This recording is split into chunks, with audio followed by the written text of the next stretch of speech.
everyone. Welcome to Southdown Stories.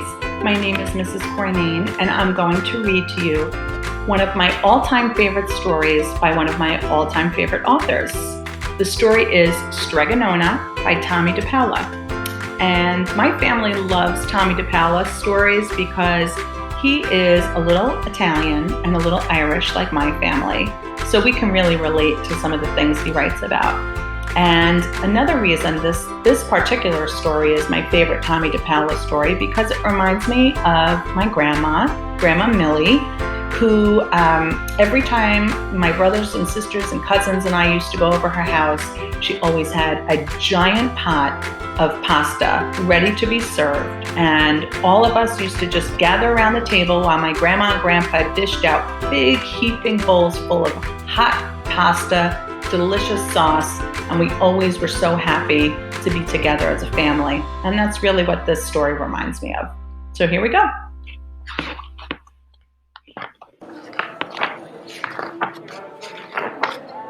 In a town in Calabria, a long time ago, there lived an old lady everyone called Strega Nona, which meant Grandma Witch. Although all the people in town talked about her in whispers, they all went to see her if they had troubles. Even the priest and the sisters of the convent went because Strega Nona did have a magic touch.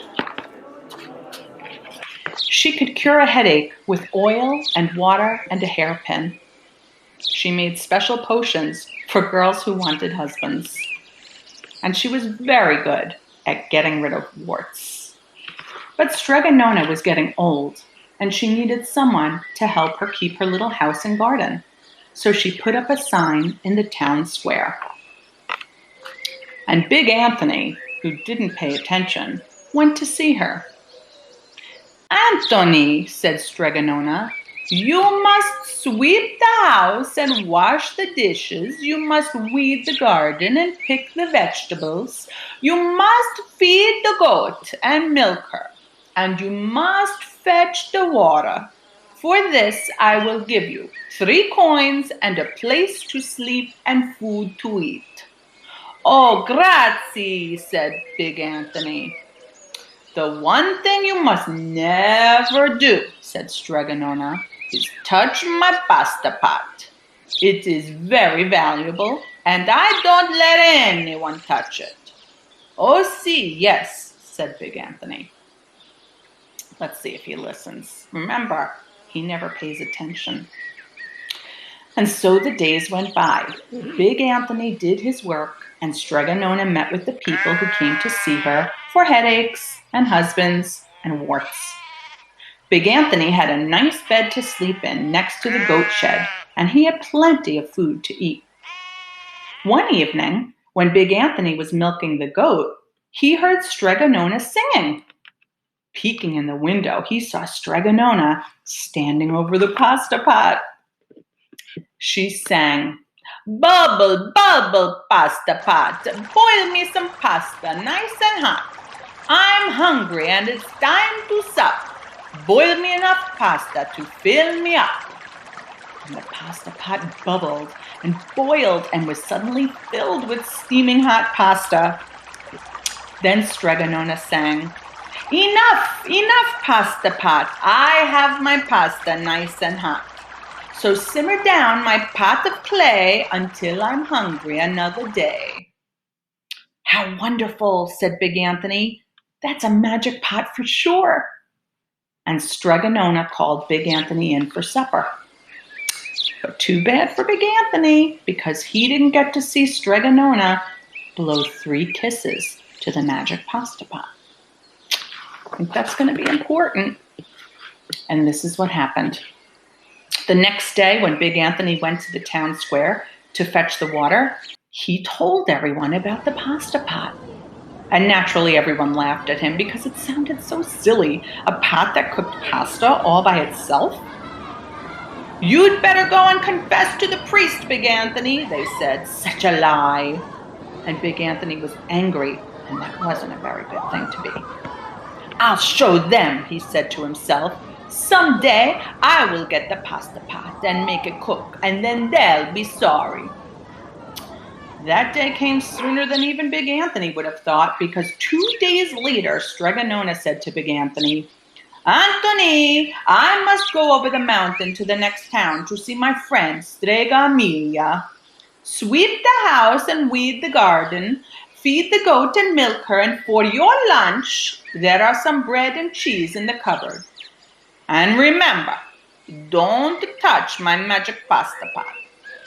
"Oh, yes, si, Strega Nona," said Big Antony. But inside he was thinking, my chance has come. As soon as Strega Nona was out of sight, Big Antony went inside, pulled the pasta pot right off the shelf, and put it on the floor. "Now let's see if I can remember the words," said Big Antony.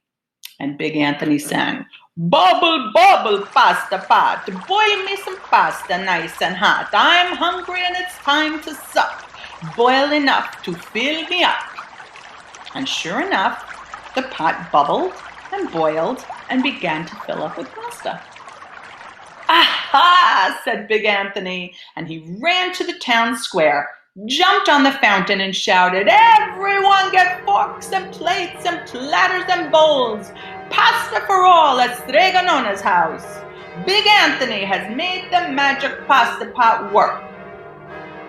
Of course, everyone laughed, but they ran home to get their forks and plates and platters and bowls. And sure enough, when they got to Strega Nona's, the pasta pot was so full, it was beginning to overflow. Big Antony was a hero! He scooped out pasta and filled the plates and platters and bowls. There was more than enough for all the townspeople, including the priest and the sisters from the convent. And some people came back for 2 and 3 helpings, but the pot was never empty. When all had had their fill, Big Antony sang, "Enough, enough, my pasta pot. I have my pasta nice and hot.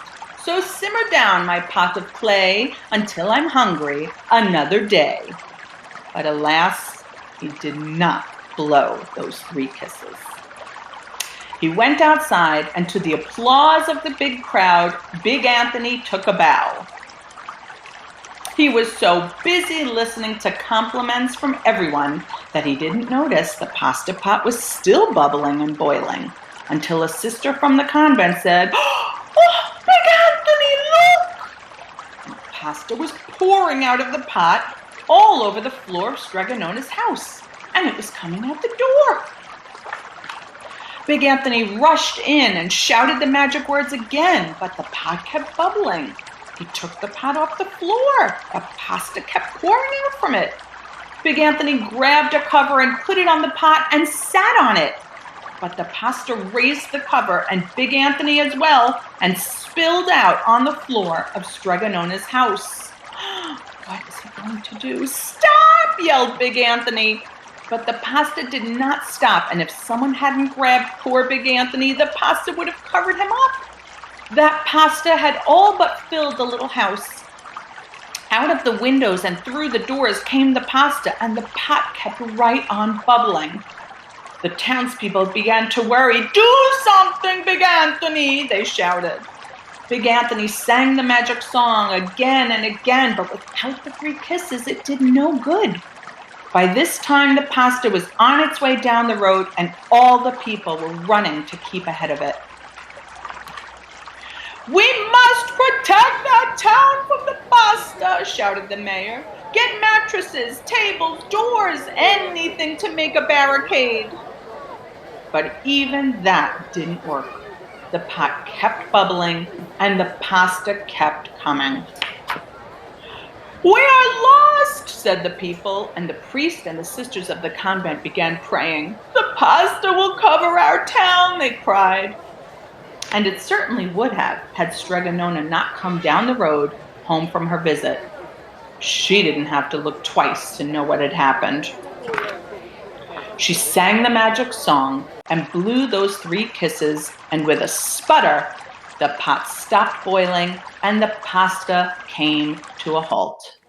"Oh, grazie! Thank you, Strega Nona," the people cried. But then they turned on poor Big Antony. "String him up!" the men of the town shouted. Now wait, said Strega Nona. The punishment must fit the crime. And she took a fork from a lady standing nearby and held it out to Big Antony. All right, Anthony. You wanted pasta from my magic pasta pot? Strega Nona said. And I want to sleep in my little bed tonight. So start eating. And he did. Poor Big Antony. That's one of my favorites. And I just think maybe it's a punishment to eat that much pasta, and maybe it's a reward. What do you think? I hope you enjoyed it. Have a great night, and I'll see you soon, guys.